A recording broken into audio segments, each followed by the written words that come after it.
Ladies and gentlemen, thank you all so much for joining us live. If you're listening here on Facebook, this is the Voice of Reason podcast. My name is Sean Phillips, joined alongside one of my co-hosts, Mr. Andy Van Beber.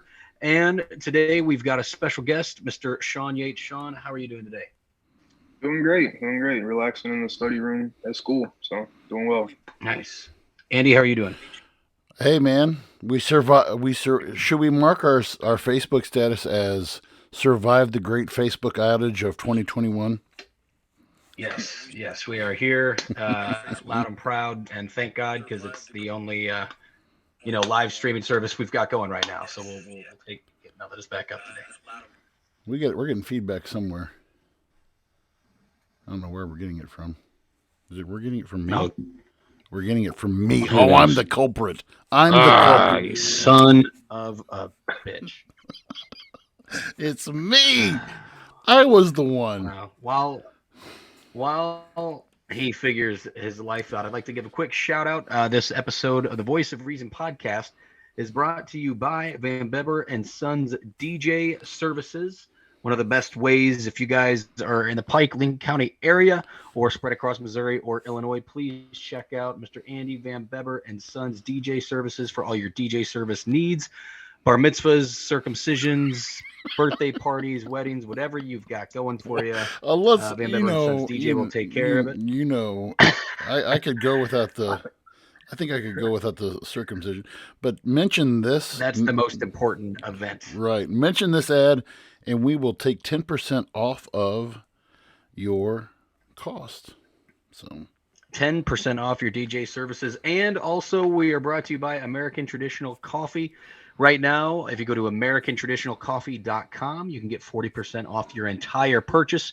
Right now on the website, AmericanTraditionalCoffee.com, they've got dark roast, whole bean, Brazilian, Colombian whole bean, dark roasted coffee, a light breakfast roast that is already ground, ready to go, coffee mugs, T-shirts, all the goods for your coffee needs. That's AmericanTraditionalCoffee.com. So can I mention thank though? you. Can I mention though? Yes, please. I did talk to Travis today though about you guys not being fat guy friendly.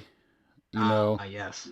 Only going to the 2XL shirt size. I was quite pissed about that because And I was what wanting to. what answer did he give you? He said, "Hey, I'll get you hooked up." And I said, "All right." I was like, "Man, we fat got you. Don't guy worry. friendly." Well, Sean, tell us a little bit about where you're going to school at and what you're into and what's going on. All right. Well, I'm Shawn Yates. For those who don't know me, I went to Clopton High School, and right now I'm attending Washington University in St. Louis, where I play football, and I am studying as a pre-med student. My major is undecided, but I'm minoring in anthropology and considering a minor in Spanish. And you are Cool. wanting, Okay. and kind of what area are you wanting? You are thinking about focusing on? It's really a toss-up right now between a few things because I love research, but also I job shadowed over the summer. Shout out to Eric Schaefer and Pike Lincoln Hospital in St. Louis or not St. Louis, my bad, Louisiana. But I job shadow with him through physical therapy in Bowling Green and as well in orthopedics in Louisiana. So it actually opened up my eyes to a couple more fields through orthopedics. But besides that, like I said, research, and then I really like biology, so I don't really know yet where I'm going to go on the major track and then the med school track, but those are kind of my options I got in my mind right now. That's awesome. Nice. And you play. We were just talking about this before we came on. You play as a linebacker. You actually went to school to be quarterback, and you got moved over to the other side of the ball. Correct? That is correct. It's kind of a funny story because I showed up as a QB, but there were about 4 or 5 upperclassmen QBs as well as a transfer from Northwestern who ironically is named Lloyd Yates. But yeah, so that happened, and they were like, well, you're a freshman QB without any experience, but we only have 5 corners. So why don't we try you at corner because you're doing really well in the lifts and you seem athletic. We'll try you out here. But then came scrimmage time, and I had a couple big hits in the scrimmage, and they're like, we like how physical you are. We like how big you're getting. Let's try you out at linebacker, outside linebacker to be more specific. We'll try you out at coverage, and we like you in the box. So that's where I'm at right now. Nice, nice. Nice. That's cool. And you can follow Shawn on Wash U has their sports page. You can be. I've watched a couple of games. I think I'm kind of the curse that you were when you went to watch the St. Louis Cardinals on their winning streak, Shawn. So Shawn goes to Yeah. watch the St. Louis Cardinals and on their for their 18th win in a row, and he shows up. They lose every now. Shawn wins every time I don't. Their team wins. I've only been able to watch two games, and the two games that I've watched, two games they've lost. So I don't know whether I should watch any more games or not. But I think I am a talisman around your neck that you need to get rid of. So It's all good. Most definitely watch the next one. We got yep, that one. yep. So we are getting into tonight. We had a lot of positive feedback about our broadcast last week. About we decided to go two parts on this series we were doing called Division. And last week we got a lot of positive. And again, thank you for all the comments, all the shares. We had a lot of good views last week um, about our show on Division. And we wanted to go a little bit into and again these are issues that we've talked about before and that but we wanted to kind of revisit this with a new set of lenses, and we kind of want to getting into the area of race. And Shawn Yates, I'll just start with you.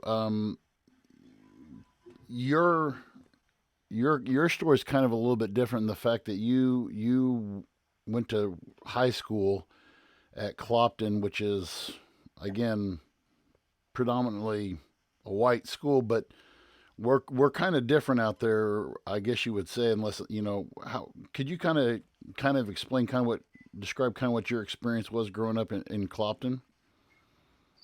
Well, um, I would never like say it was anything less than a good experience. Obviously,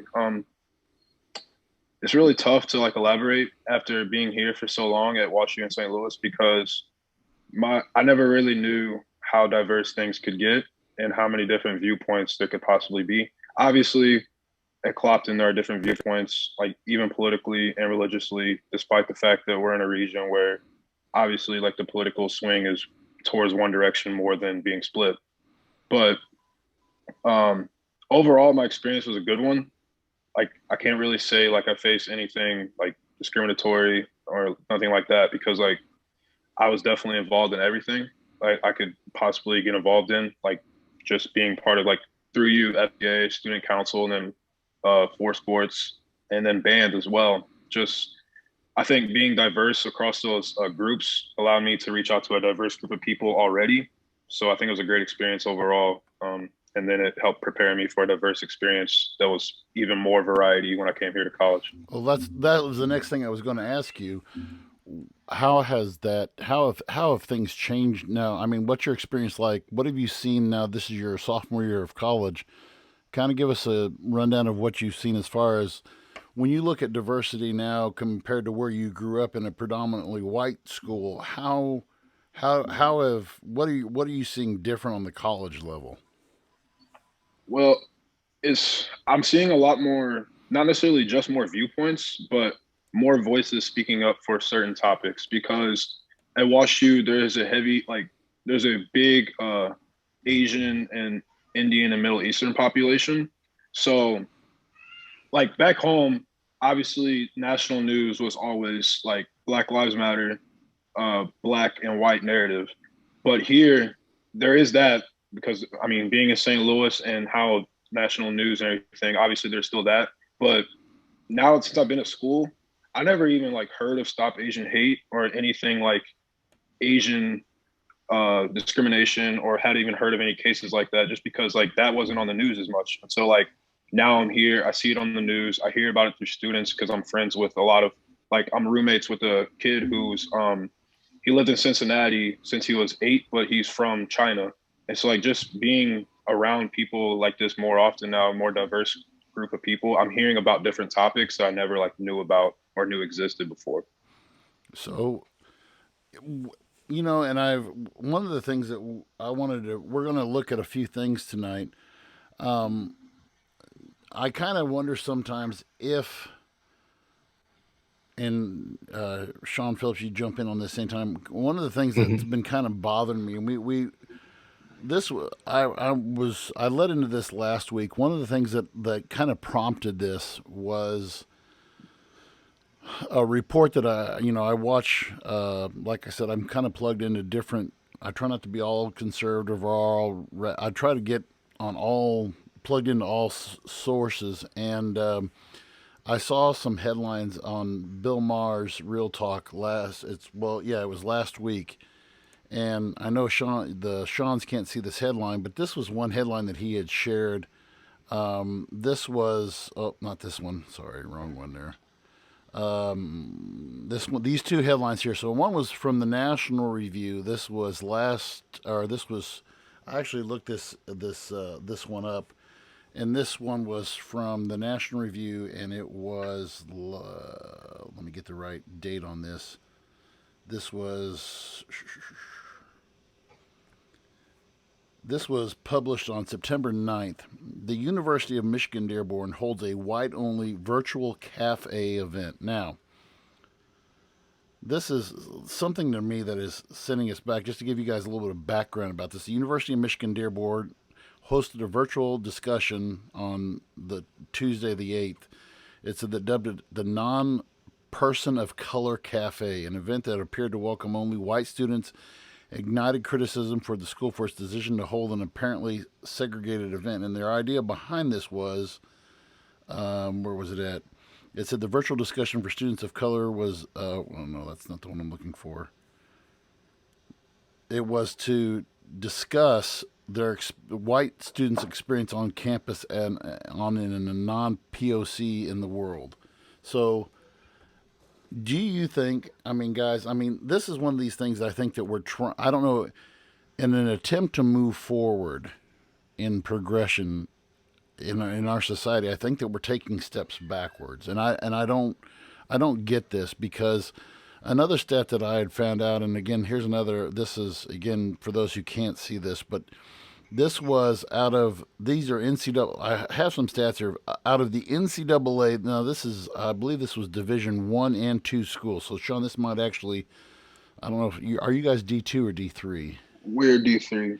Okay, so this probably but out of D1 and D2 schools, 42% of college campuses have segregated residences. 46% have segregated orientation programs, and 72% have segregated graduation ceremonies. And there was a point in Bill Maher's, and I'm not going to take credit for what he said, but he said, "Congratulations, mom and dad! You just paid $100,000 for your kid to graduate from Biloxi, Mississippi in 1942." And to me, that is a huge step backward when we start. I mean, we want to. I don't know. Do you guys think that we are over? I don't know, and I definitely want to get Shawn Yates' feeling on this. I mean, as a person of color, do you feel that we're going in the wrong direction with race relations between in our country?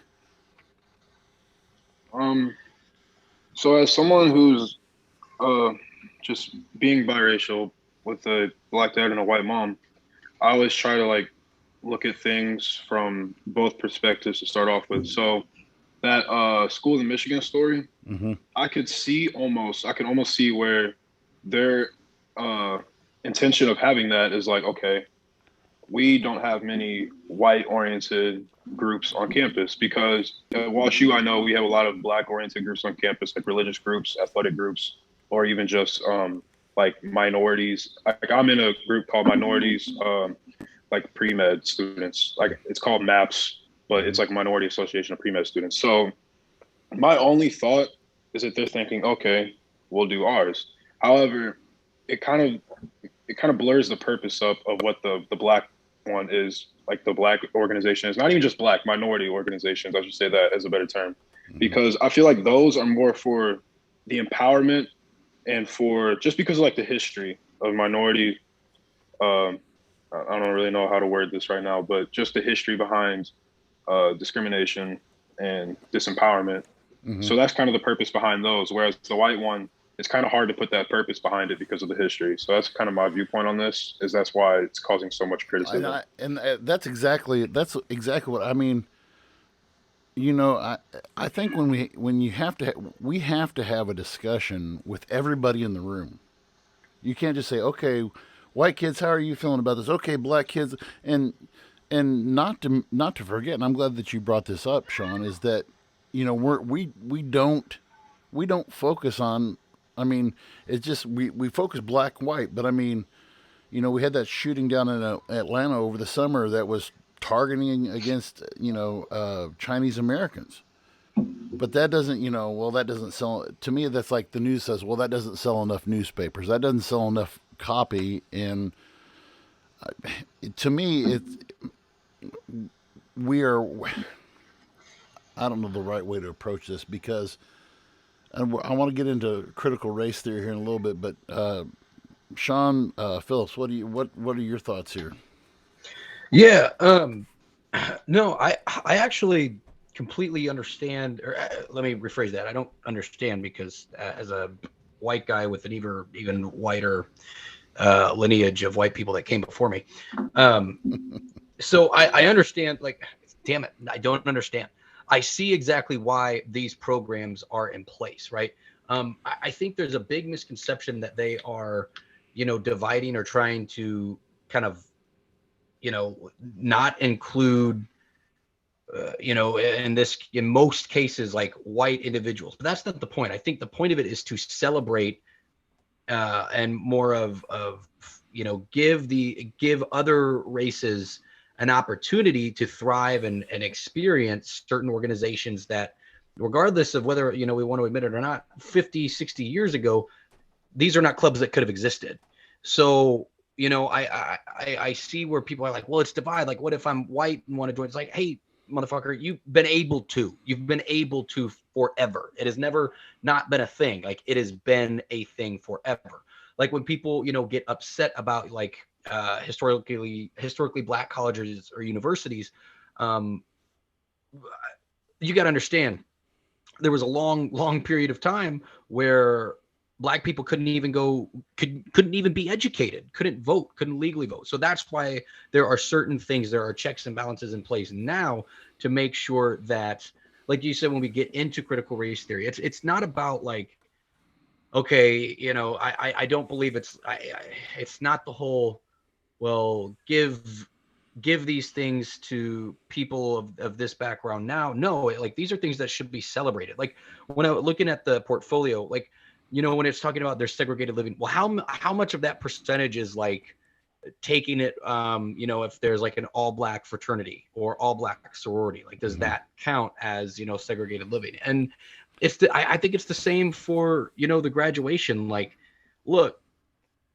if people of color or any ethnic background, whatever it might be, want to celebrate a graduation amongst their peers of people of diverse backgrounds that match theirs, me personally, I don't see an issue with that. Now, But don't you? there But again, there's muddy water when it comes to like certain things. So like, look at okay, so, and again, this is a conversation that would have to happen. You'd have to take it in consideration. Let's say, I don't know, because it's really not that far back, 3-4 generations ago. Let's give a huge hypothetical. Let's say that I had a grandfather who slept with a black woman and had a mixed race child. And then that child went on to continue to only have children with white people. And so now I look like me. However, I have black ancestry. And if I could prove that, then where do I fall in line? You don't want to muddy that water. Like Nancy Pelosi being a fraction of a butthole's percentage of Native American and went and received a scholarship for being Native. Like, that is, she's whiter than a can of whiteout. So it's just like, you you have to take certain things into consideration. And, you know, again, then it could start to peeve a lot of people off. But no, I personally don't see issues with those things. I don't think that it's setting, I don't think it's creating more division. I think it's celebrating our diversity and just, But to me, that's how I feel do. about it. But do we think though? Okay, so where is the I'm all for. You guys know my situation. I am for celebrating diversity. I mean, I know I have two Chinese children that you guys have both watched grow up, and to me that's special to them, and I want them to celebrate their Chinese heritage, and I also want them to recognize that they need to get along. They have to. We have lost the art of how to coexist. I think now I say that we at where I have spent the last going on my 20 years of teaching 20 years at Clopton. It's kind of a unique microcosm of how I feel like things could be. I mentioned a lady at our school, and you guys know who I'm talking about.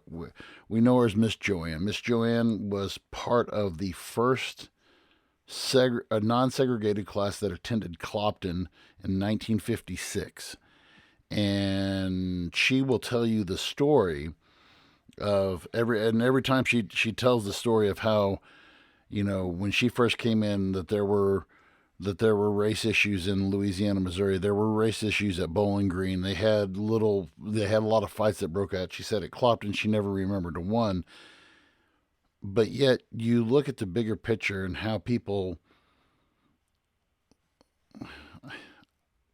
I don't like how people automatically size somebody up, and when you walk into the room, and this is something that I've always taught some people, when we walk into a room, we start looking people up and down, and if they're a different race, religion, anything, we automatically get our we're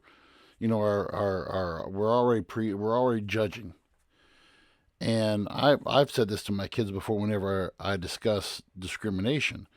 I said, okay, and I ask kids, or when we discuss race in my class, I'll say, okay, so what happened? How would you react right now if someone came into this room with a habib on, with a Muslim headdress? The automatic thought that somebody's going to think is what? It's terrorist, right? We're going to automatically say terrorist. One of the things that we have instituted in this country is been ingrained discrimination.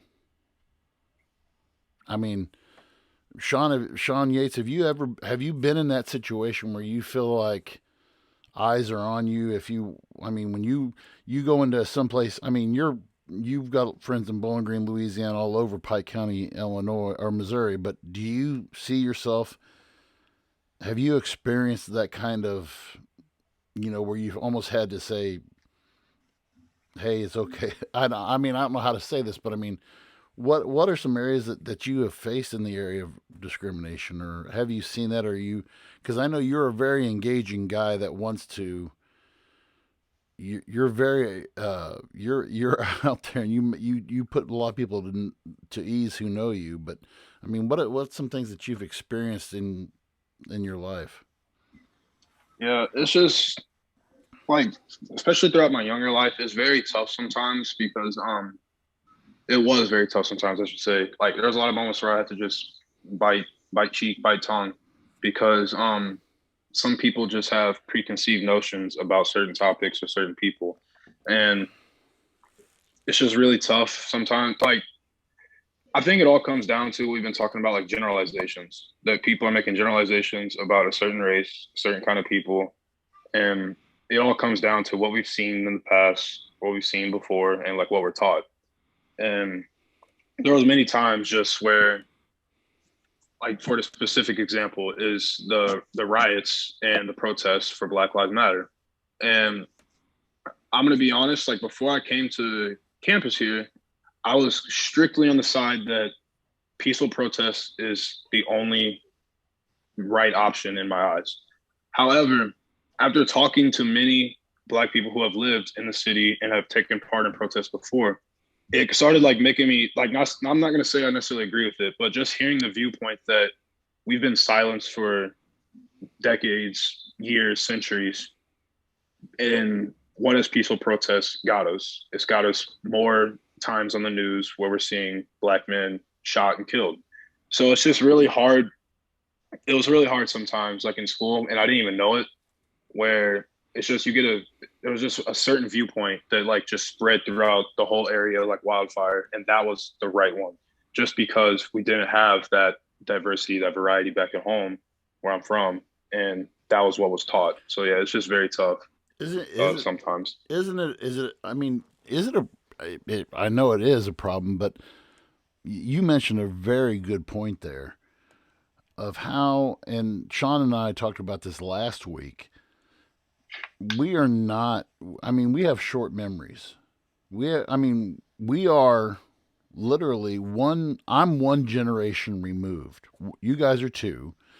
I am one generation removed from the civil rights movement. Okay. My dad was in the military when the Little Rock Nine were escorted in to school, the desegregated school. He was stationed in Fort Polk, Louisiana, and he was on call to go uh, to Little Rock to make sure that those kids got to school. And we have a very short memory of how systematic we still, I mean, because that's still being passed down to the next generation. And I think one of the things that I hate to say more of the conservative news sources are trying to push is that there's not a problem anymore, and that you know, and you vilify, and they a lot of them vilify groups like Black Lives Matter to say, okay, all people in Black Lives Matter are bad. That's like saying all Christians are bad. I mean, like, well, you know, I can't, the Westboro Baptist Church here, the ones who protest the veterans' funerals and stuff like that, and that's like saying, you can't, because there are people within the Black Lives Matter group who seek to bring awareness to what the problem is, I think, and some people have just totally went off the reservation and vilified those groups. I mean, do you feel that, Shawn Yates? Oh, yeah, I definitely feel what you're saying. Yeah, I feel like everything you said just it literally is like the generalization, like you said, like we're just vilifying the whole group because of the actions of some, and like like you said, we have a short memory, and like as a nation, just because systemic racism is a very big deal, and if you think it's not, just look at the amount of minorities who are refusing the COVID vaccine. And I would love to talk about that more if we get into that, because I Sure. would love to elaborate like why that's the result of systemic racism. But That's actually like I'm glad you brought that up. And I continue your thought. yeah, I didn't mean yeah. to interrupt you. Oh, you're good. Yeah, just I hope we get into that. But just like and like you said, Shawn, earlier with HBCU colleges, and people are like, okay, why do they have them? They have them because there's thousands of colleges across the United States that are historically white colleges. Like it's just really hard to say why are they getting this and we don't have this with the histories, and then that just leads into generalizations that we are making to vilify these groups. So I completely agree with everything you've said, B. Why don't you go ahead and touch on that, Shawn? Since you just mentioned that, go ahead and talk about that with the vaccines while you're on it. Okay, well, just through maps and through my anthropology classes, and just honestly like research I've taken on my own, the the truth of the matter is systemic racism is just very as prevalent as it was back like 10 like decades ago. And this COVID virus, as bad as it is, it's really just magnified like um how bad minorities really have it, especially in certain areas. Because In St. Louis City, there are 3 zip codes associated with, and I don't remember the certain zip codes, but there's 3 zip codes associated with the places, don't go there if you go to St. Louis. And ironically enough, those are the places with the highest prevalence of COVID-19, not just COVID-19, like getting it, but also the highest prevalence of deaths due to It'll be COVID-19, like percentage wise. U City, Florissant, and probably Ferguson. The lights keep shutting off in here. But yeah, I don't honestly remember it, but I remember it was 2 weeks ago, and there was a map, and it's like, yeah. I think I saw that map on Twitter. Yeah, so you're probably right in saying those areas because it's just yeah. It's just really sad because like those areas. Okay, so why are they getting higher COVID-19 like spreading rates? Well, because of the situations they're living in, like high rates of poverty, high rates of crime, which I could also get into another discussion about that. Like, why is there a high rate of crime there? Well, the more you patrol an area, the more likely you're to find crime, but also the worse off you are, the more likely you are to resort to crime. But it's just really tough. But anyways, back on the vaccine. So systemic racism has played a huge role in this just because for those who like don't know, like medical research has stemmed a lot from, at least in the past, stemmed a lot from the black body because the black body used to be seen as tougher and like stronger and able to withstand more. And not even just that, but also as some like even farther back, not human. So that, I mean, a lot of research came from those, a lot of vaccines came from those. And just the history of that in the mind, that's the reason why a lot of black people or a lot of minorities in general just don't trust the United States healthcare system. And so this vaccine, it developed really fast because of money. That was like the greatest push towards a vaccine in the history of the world. But it was seen as very fast to minorities that are living in these impoverished regions.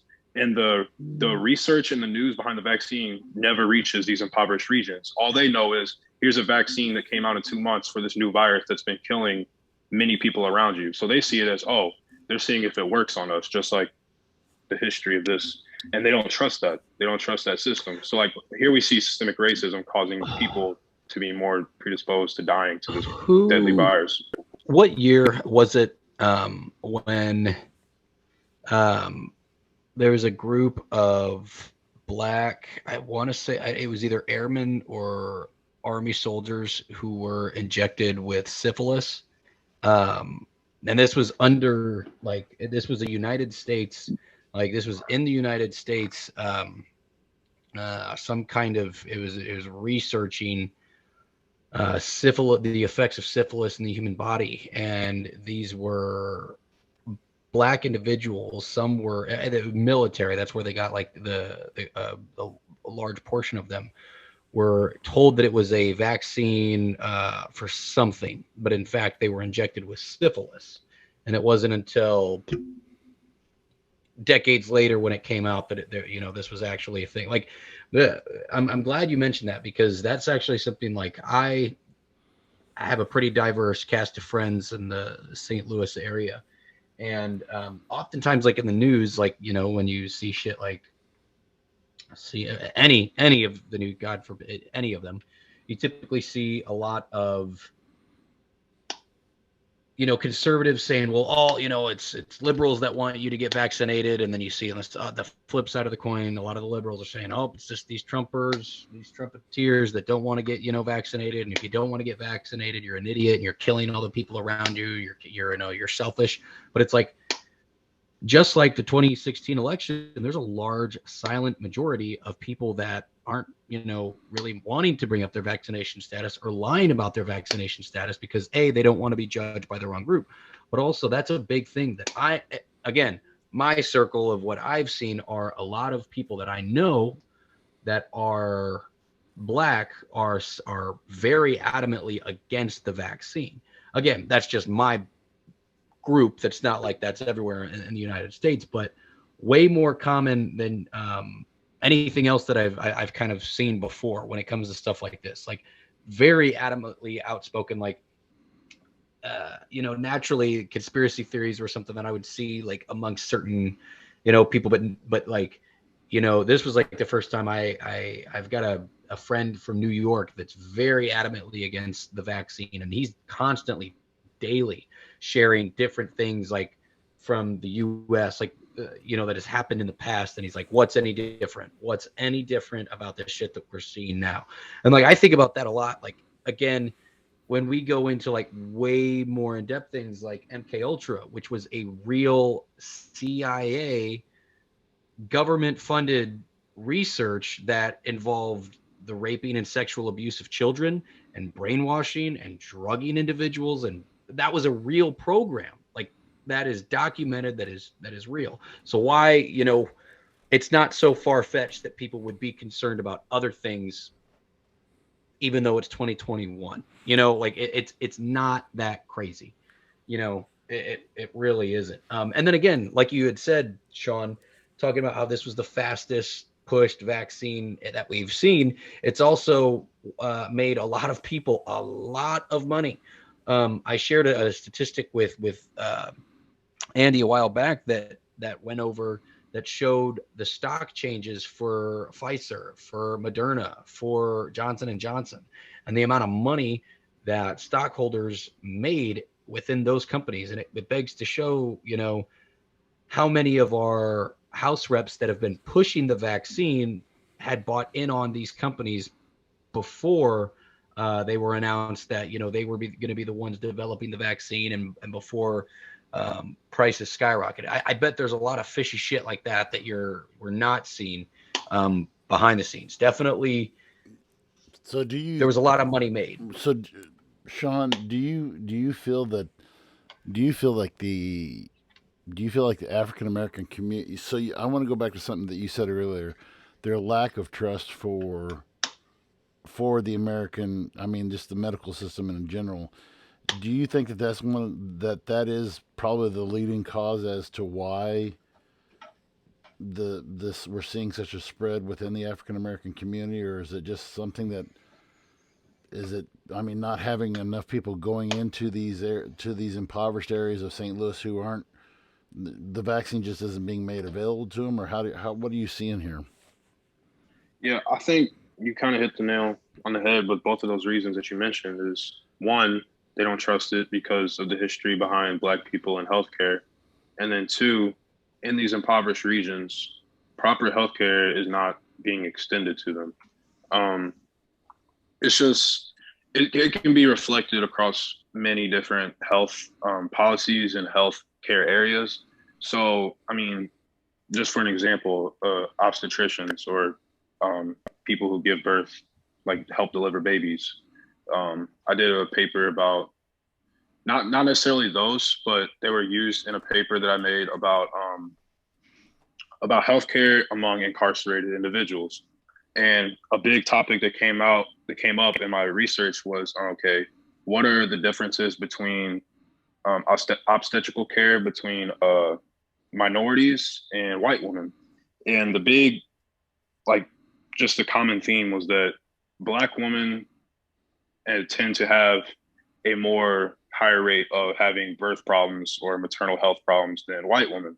And and that also goes for minorities compared to white women. And it just goes to show that, like, yes, obviously these Black women or these minorities would want to get the proper healthcare they need, but not that's not always available. And I just feel like that's being reflected here in the COVID vaccine, which is it's kind of funny sometimes because we see some policies trying to account for that, as in some states actually put prison inmates at the top of their COVID vaccine priority list just because they knew it would spread faster through inmates. Right. However, it's just funny that some states actually have the what would you call it the knowledge or the sight to see, like, okay, this is what's going to happen. They're going to spread the most here, but some states otherwise are, it's going to be the rich people. Like, we're vaccinating professional athletes who are at the best shape of their lives, who have the least risk of right, having deadly effects, but we're not vaccinating the people who are living under poor nutrition, poor housing, poor environments in general. And I don't know, it just goes both ways, because obviously there's some athletes who have prior health problems. Like, you can be rich, but I mean, I look at Karl Anthony Towns, I feel bad for him every day. He's one of the richest Mm. basketball players. Yet his mom passed away because of COVID. So I mean, obviously there's Getting that well, exceptions. yeah. Yeah, there's obviously exceptions, but it's and just really sad to see some people getting priority and not and others. that is truth to an article that I read earlier this week about. Of all the, I have a hard time believing that the government. So the claims that the government has right now is that close to 70% of those who are eligible to get the shot have gotten the shot, and the two areas. Will you repeat that? Will you repeat that one more time? 70% of those who are eligible to get the shot have gotten the shot. Okay, gotcha. And to me, I think that number's inflated, because also in that same report they reported the two areas that they're having the most trouble getting people vaccinated is, number one, rural areas, and number two, impoverished areas. Mm-hmm. And that, to me, that's a sad statement. If we can't get by, and again, here's the voice of why we're calling this the voice of reason, because we need to present the other side, even though that we all three come from conservative white middle class America. We all have our upbringings in those areas.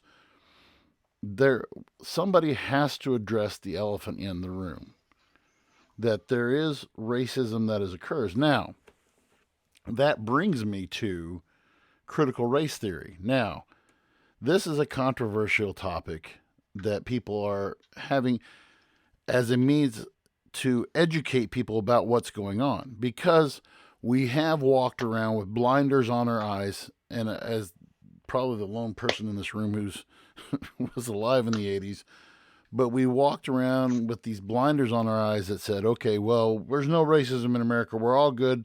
That guy Martin Luther King took over. Lyndon Johnson signed the Civil Rights Act of 1968. Problem solved. No, problem not solved. Now, just to give our viewers a background, critical race theory, and I'm just going to read this directly from an article in Education Weekly that I pulled up. Critical race theory is an academic concept that is more than 40 years old. I did not know that until I read this. The core idea is that race is a social construct, and that racism is not merely the product of individual bias or prejudice, but also something embedded in legal systems and policy. And it says the basic tenets of critical race theory, or CRT, emerged out of a framework for legal analysis in the 1970s and the 1980s, created by legal scholars.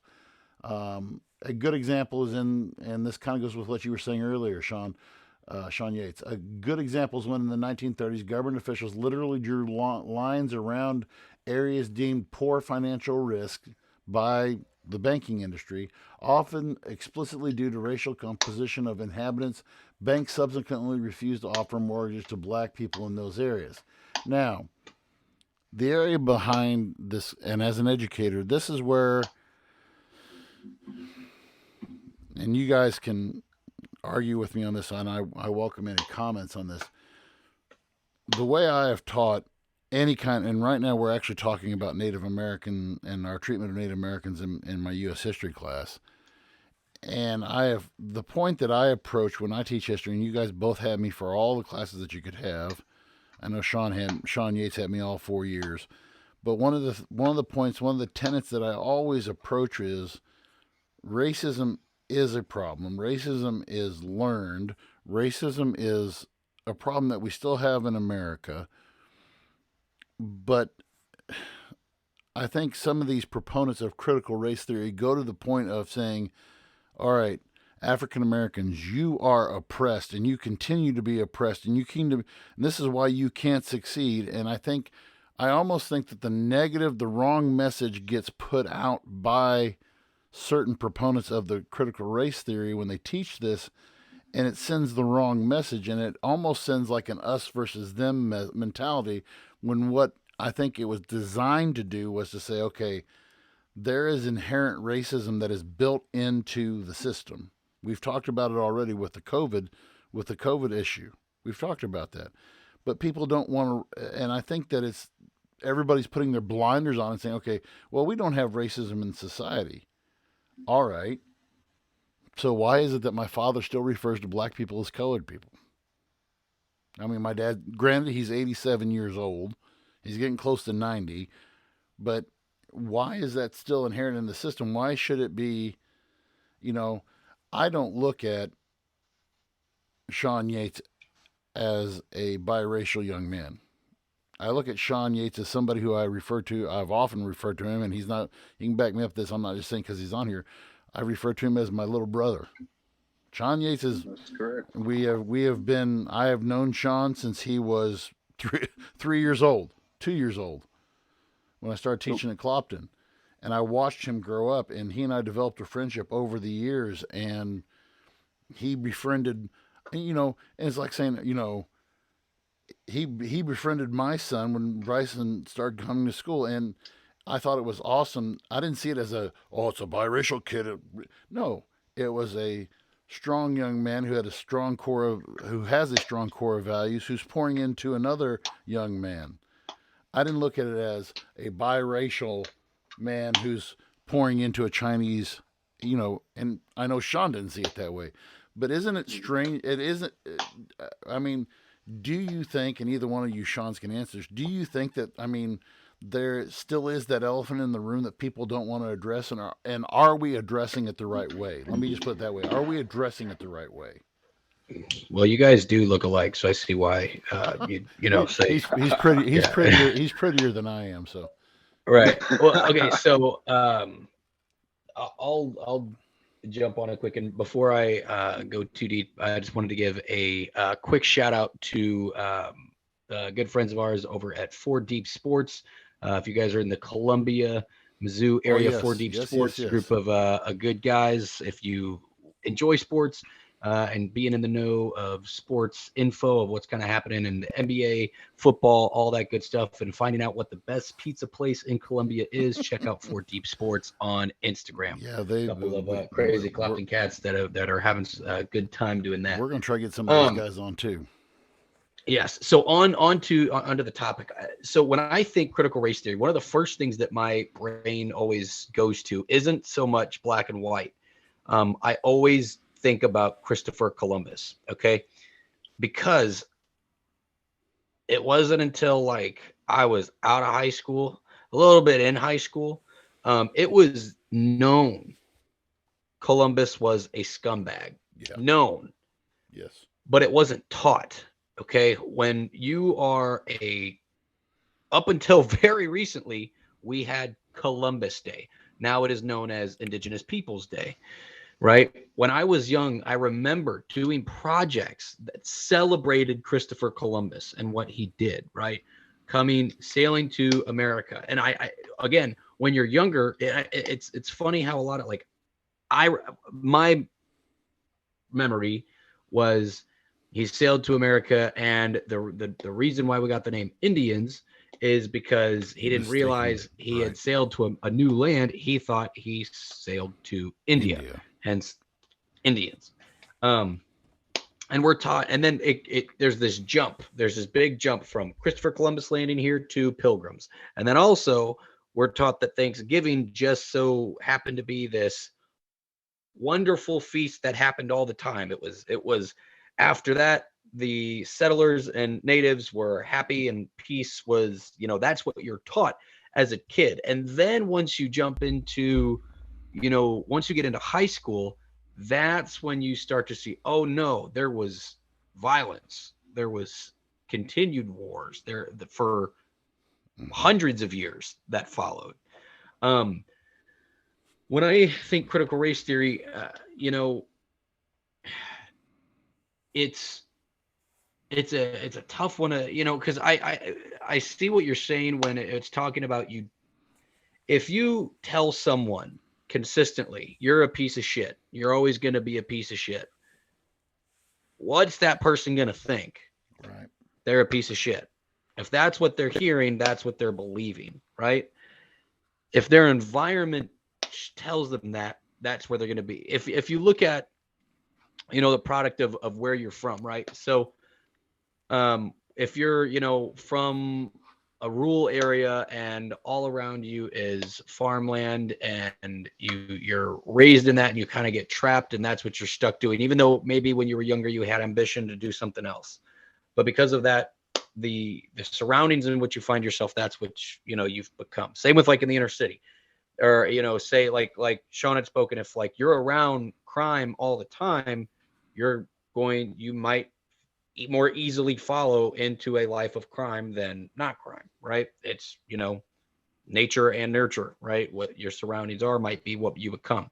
Now there are those instances where people don't fall into that, but rewind, go back to like, I mean, it was not long ago. Like, again, I'm talking, this isn't 40 years ago. This is 20 years ago, when it was like celebrated, right? Celebrated if he made it out of the hood, or he made it out of the countryside. Like, he made it. And they're always talking about one person or two people, like they made it, but it's one out of thousands or hundreds, right? With critical race theory, when you talk about, I see why you would be like, man, you don't want people to think like you're stuck in this situation in which, based off how society dictates, you'll never dig yourself out of that hole. And you don't necessarily want people to think that. Well, However, it's very important that we do address that, Jim Crow didn't end when Jim Crow ended, right? Those kind of things continued on and on and on. And, as silly as it sounds, there is systemic racism in a lot of the things that we see. But, there's also a lot of problems with other things. It's not just systemic racism. Like, look at No Child Left Behind. Yeah. Well, fucked over a lot of kids. Yeah, it did. There's a lot of those things that we don't really think of when we see, like, it's not so much diving into critical race theory, but a story I'll never forget, because I witnessed it firsthand with two of my friends. And I think I've told this story on this show before. I was with my friends, Tim and Malik, and we were going to Walmart, and I'll never forget, like, I was walking in front of them and a car stopped, like it was driving towards us, and it stopped for us to cross the street. And my friends, Tim and Malik, they looked at each other. They are both black. They looked at each other and like, what the hell is that? And I was like, what? And they're like, cars don't normally stop for us when we try to cross the road before them. They don't. And I was like, what? And he's like, and they joked, that's called the wide away. You got the wide away whenever you're like walking in front of cars. And for me, like, it's funny. I'm like, but then, like, I think about it, and I couldn't imagine that kind of life. Or when I'm walking down the sidewalk, people don't cross the street because I'm walking towards them.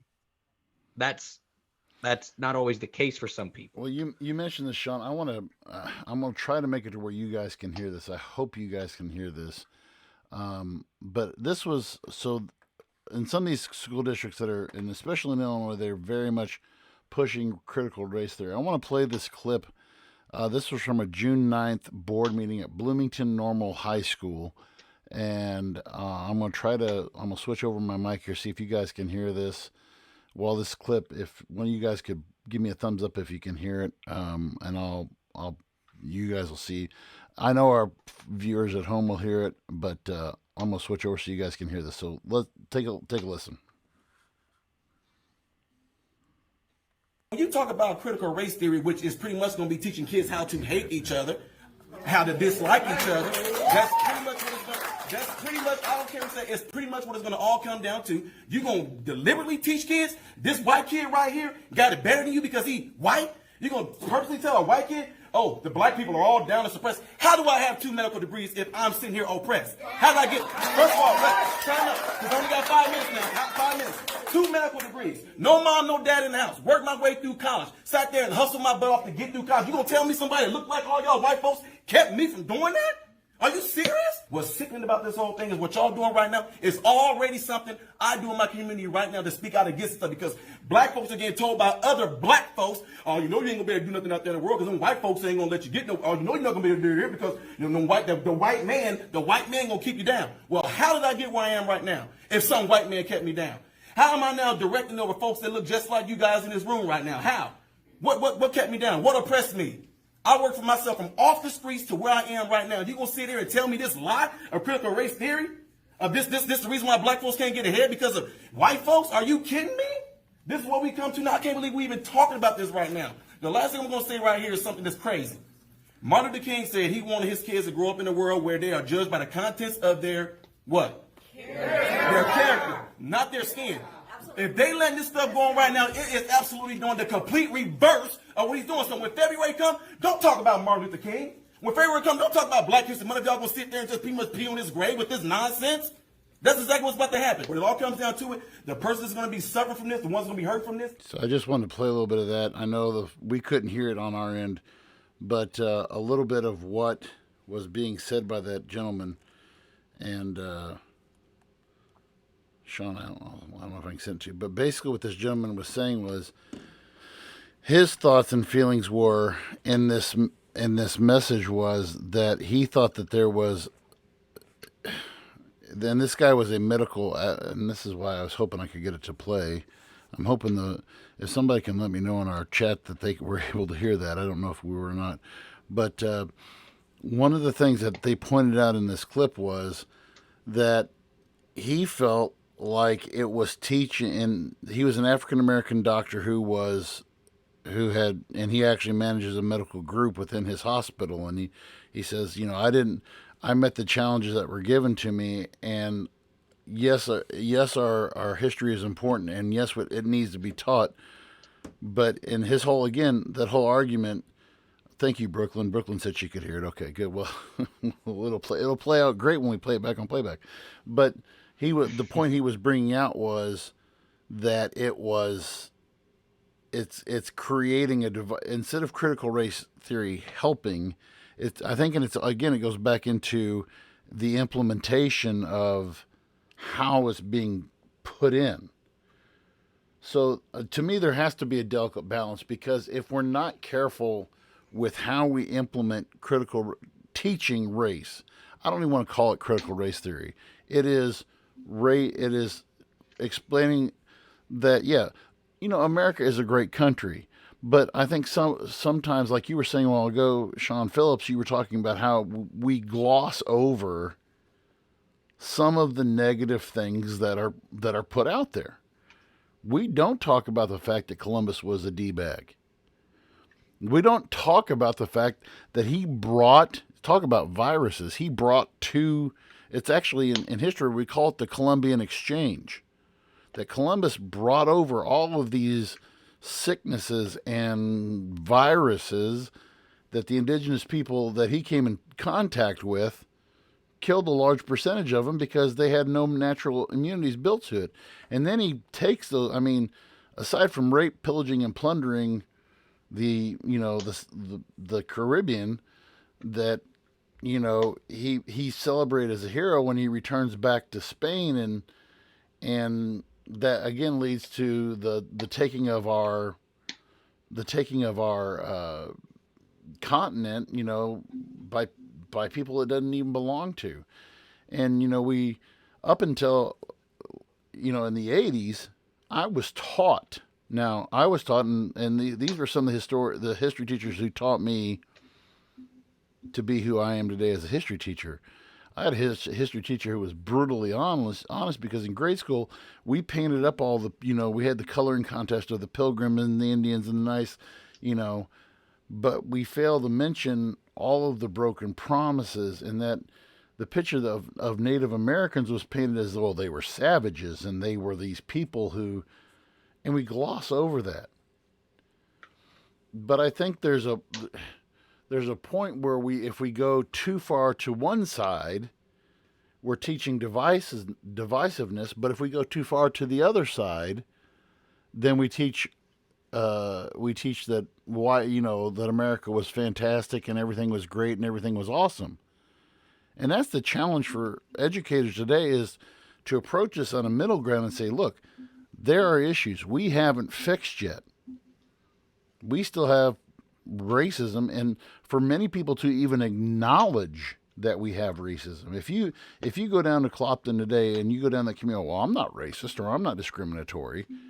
We have to awaken people to the fact, okay, and my pastor preached about this very message yesterday when we talked about, okay, how can we, Well, there's these. How can we love people? We can say, well, there's racism and there's all this problem out there. Okay, what can you the individual, what can you do about it? Who are three people? And he mentioned this. He challenges. He didn't mention racism by name, but he said, who are three people that you can positively impact this week that you would have not normally reached out to?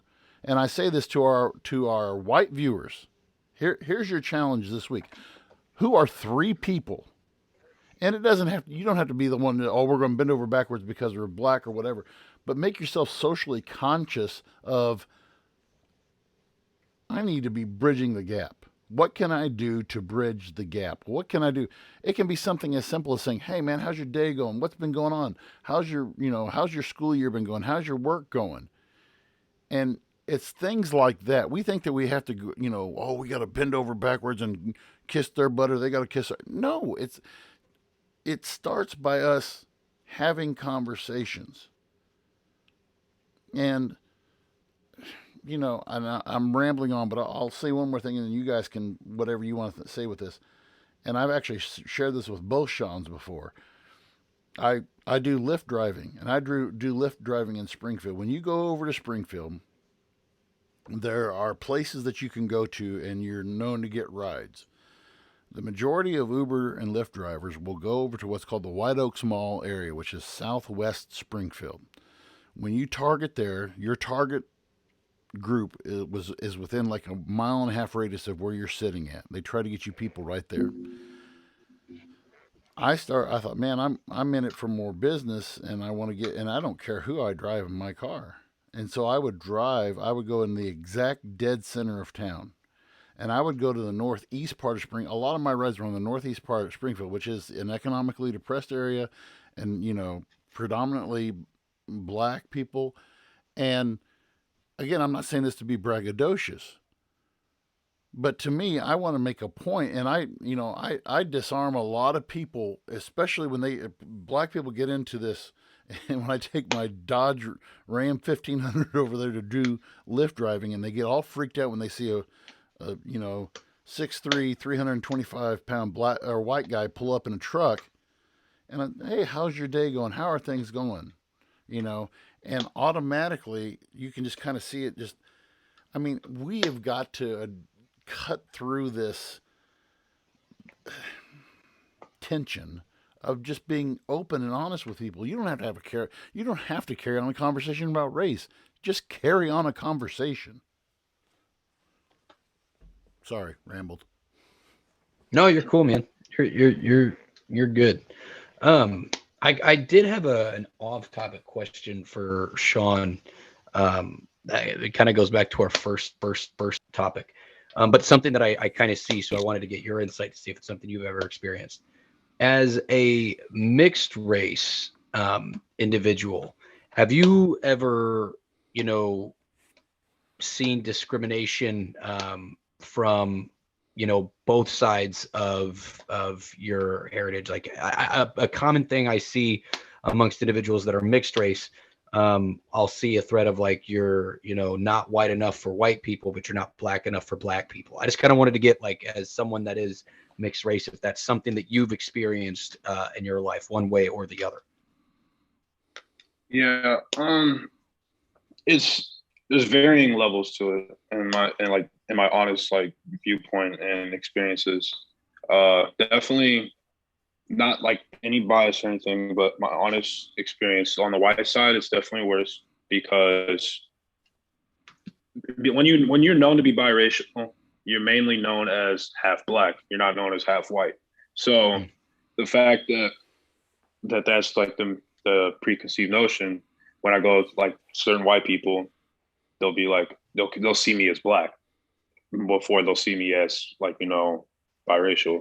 So obviously that shows up a lot, where I'll say something that might be slang, or it might just be like, I might be taking up the viewpoint of the black perspective. Like, let's say, we keep bringing it up, BLM.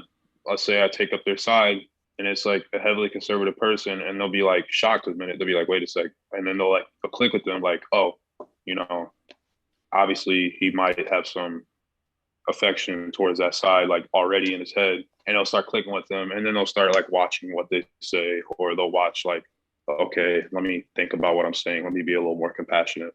Whereas on the black side, it really hasn't happened as much, but that might just stem from the fact that for the majority of the black people I met at a young childhood were family members, because like coming from a mostly white school, most of black people I met were either family members or friends with my family members. So they already knew like my background, they knew my dad. And so they never really had those notions.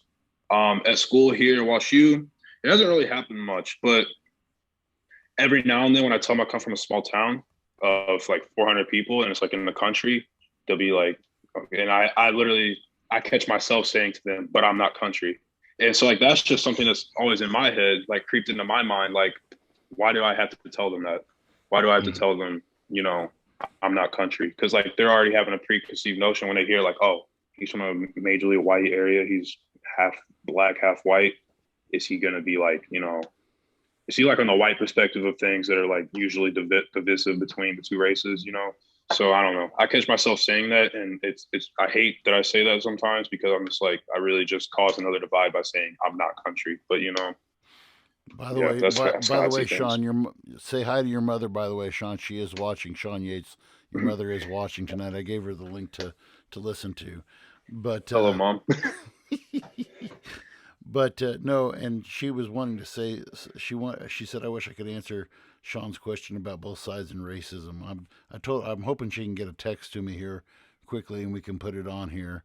But you know, I think that there are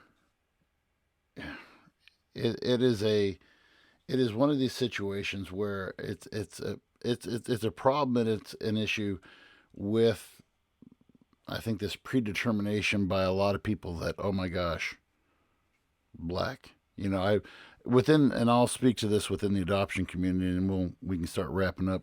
But I have two families here. We have two families in Pike County, Illinois or Missouri, and I'm not going to identify these people because I didn't get their permission, but we have two families within Pike County, Missouri, who have adopted white family adopting black children, and they're both connected to me educationally, and I know.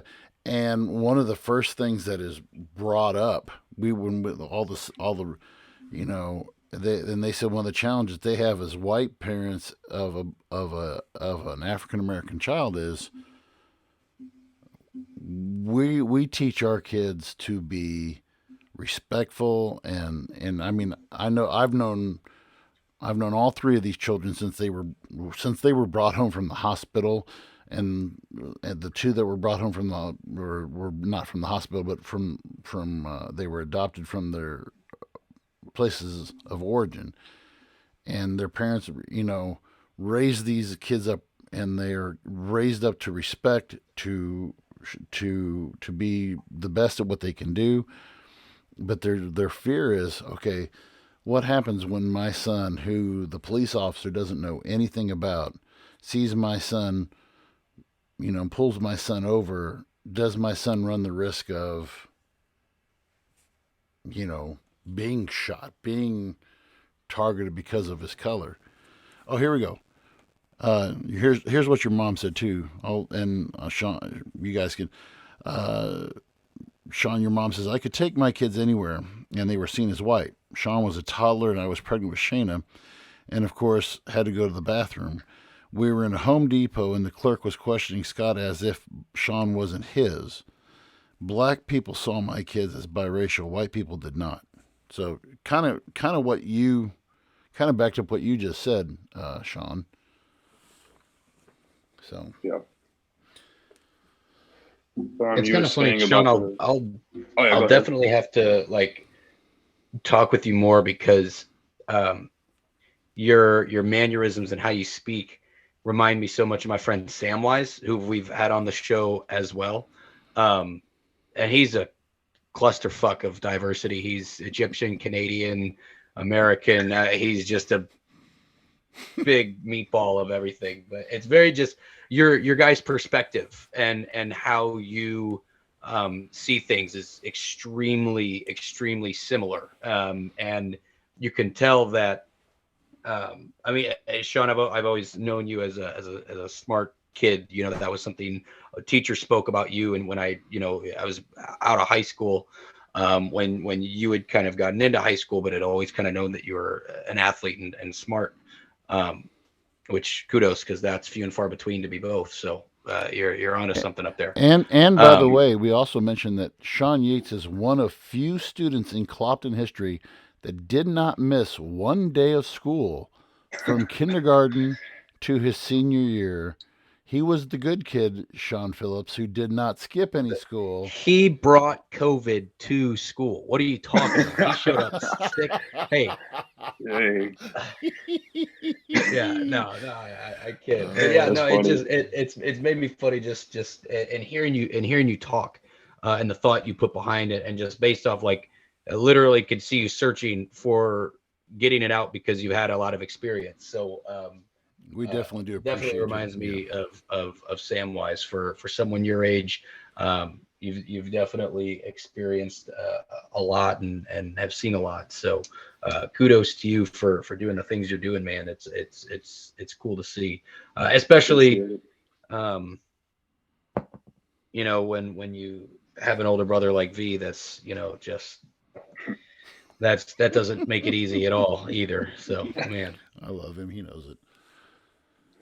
But we do want to thank Shawn Yates for being on tonight. I know he's got early football practice in the morning, and I'm sure his coach will be kicking his butt all over the field tomorrow morning, bright and early at 6:30 a.m. So, yep, it'll be a good hopefully.